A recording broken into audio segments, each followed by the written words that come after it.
તમને પછી ભગવાનનું કોઈ પણ નામ પ્રિય હોય, તમારા ઈષ્ટ દેવતા જે હોય તે ભગવાનનું સ્મરણ કરો, સમજો તે શાસ્ત્રનો સાર છે. અંતે તો ખાલી ભગવાનના નામ સાથે જોડાવાની વાત છે. કોઈ પણ રીતે ભગવાનની સાથે જોડાઈ જીવ. એટલા માટે શાસ્ત્રો, મને યાદ આવે કથા ધંધુકા પાસે ધોળકા, અને ધોળકાનો એક બ્રાહ્મણ કુલીનું કામ કરે અમદાવાદની અંદર. કુલીનું કામ કરતો હતો, પણ વ્યસન, બીડી પીધા કરે આખો દિવસ, ચા પીધા કરે અને આખો દિવસ વજન ઉપાડે, કામ કરે, અને અપૂરતો ખોરાક અને વ્યસનના કારણે થઈને એ બ્રાહ્મણ માંદો પડ્યો, એ કુલી માંદો પડ્યો. અને જ્યારે એ કુલી દવાખાને જાય છે અને દવાખાને જઈને ડોક્ટરને તપાસ કરી, ડોક્ટરે કીધું કે હવે તમારે દવા કરાવવાની જરૂર નથી, તમારી આયુષ્ય હવે 6 મહિનાની છે, તમને ટીબી નામનો રોગ થયો છે અને 3જા સ્ટેજની અંદર છે, હવે બચવાનો કોઈ રસ્તો નથી, 6 મહિના છે, ભગવાનનું નામ લ્યો. હવે વ્યસનના કારણે, અપૂરતા ખોરાકને કારણે આ બ્રાહ્મણને ટીબી નામનો રોગ થયો. અને શું થયું કે પોતાના ઘરે આવતો હતો અને રસ્તામાં ક્યાંક રામકથા ચાલતી હશે, અને રામકથા ચાલતી હતી ને ત્યાં જે વક્તા હતા, અને વક્તા રામ ભગવાનની કથા કહેતા હતા કે તુમારો ભજન રામ કો ભાવે, જન્મ જન્મ કે દુઃખ બિસરાવે, રામ રસાયણ તુમારે પાસા, સદા રહો રઘુપતિ કે દાસા. ભગવાન રામનું નામ રસાયણ છે. અરે સામાન્ય રોગ તો શું, કદાચ ભવ રોગમાં જીવ પડ્યો હોય ને તો ભવ રોગમાંથી મટાડી દે એવું ભગવાન રામનું નામ છે. અને આ વાત એ કુલીના કાનની અંદર પડી, મનમાં વિચાર આવ્યો કે હવે 6 મહિના જ રહ્યા છે, અને ભગવાનનું ભજન કરવાથી જો રોગ વયો જતો હોય ને તો મારે પણ ભગવાનનું ભજન કરવું છે. અને એ બ્રાહ્મણે જે એ વ્યાસપીઠ વક્તાએ જે મંત્ર આપ્યો, એ કયો મંત્ર હતો? શ્રી રામ જય રામ જય જય રામ. અને આ બ્રાહ્મણ પોતાના ઘરે જઈ ભગવાનની આગળ દીવો ચાલુ કરી અને 6 મહિના આજે મંત્ર ચાલુ કર્યો. 6 મહિના પૂરા થયા, અખંડ ધૂન.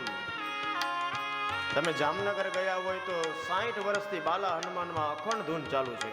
આ જ મંત્ર શ્રી રામ જય રામ. તમે નહીં માનો, 6 મહિના પૂરા થયા અને ડોક્ટરની પાસે બ્રાહ્મણ જાય છે, કુલી જાય છે અને કહે કે તપાસ કરો સાહેબ. 6 મહિના પછી ડોક્ટરે તપાસ કરી, એને જે ટીબી નામનો રોગ 3જા સ્ટેજની અંદર હતો, બચવાનો કોઈ રસ્તો નહોતો. ડોક્ટરે કીધું કે તમારા શરીરમાંથી ટીબી નાબૂદ થઈ ગયો, તમારા જીવનમાં હવે કોઈ રોગ જ નથી. અને આ બ્રાહ્મણ બીજું કોઈ નહીં, સંત પુનિત. પુનિતનું નામ તો સાંભળ્યું ને? આ બ્રાહ્મણ બીજું કોઈ નહીં, આ પુનિત નામનો બ્રાહ્મણ. અને એને આ મહામંત્ર બનાવી લીધો અને નક્કી કર્યું કે હવે જ્યાં સુધી જીવું ને ત્યાં સુધી આ મંત્રનો હું જપ કરીશ. આપણે પણ ભાવથી ભગવાનનું નામ લઈએ. શ્રી રામ જય રામ જય જય રામ, શ્રી રામ જય રામ જય જય રામ, શ્રી રામ જય રામ જય જય રામ, શ્રી રામ જય રામ જય જય રામ, શ્રી રામ જય રામ જય જય રામ, શ્રી રામ જય રામ જય જય રામ. તમે તમારા જીવનમાં ભલે કાંઈ ન કર્યું હોય, પણ આજે ભાગવત કથાની અંદર બેઠા છો, તમે 40 વર્ષની ઉંમર થઈ હોય ને તમે 40 મિનિટ ન ચાલી શકો તો તમે પછી બીજે ક્યાંય નહીં ચાલો.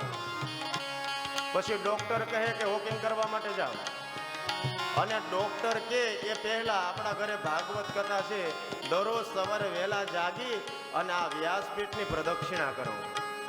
કમસે કમ તમારી જેટલી ઉંમર છે એટલી પ્રદક્ષિણા દરરોજ કરો. અને તમારા જે ઈષ્ટદેવ હોય એ મંત્રનો જાપ મનમાં કરો. આપણે બીજા બધા તો રોગ નહીં, પણ ભવ રોગમાં તો આપણે બધા ફસાયેલા છીએ, અને ભવ રોગમાંથી મટાડી દે એવું આ રસાયણ નામ પરમાત્માનું.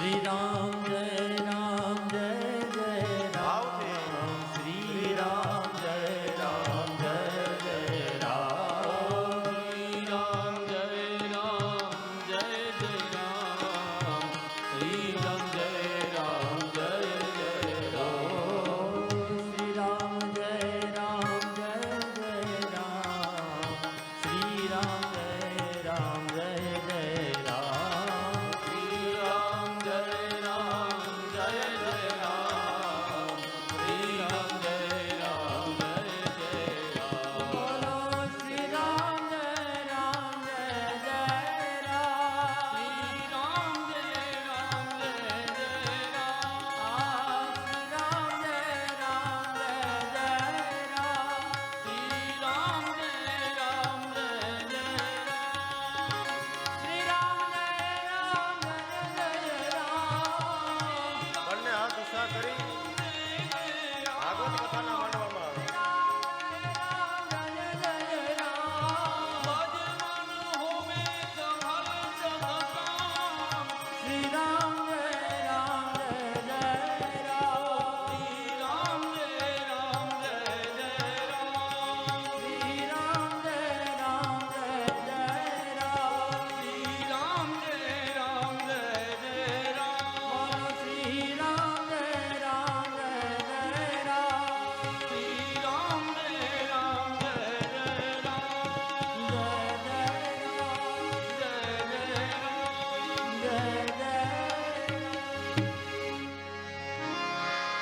રામ રસાયણ તુમ્હારે પાસા.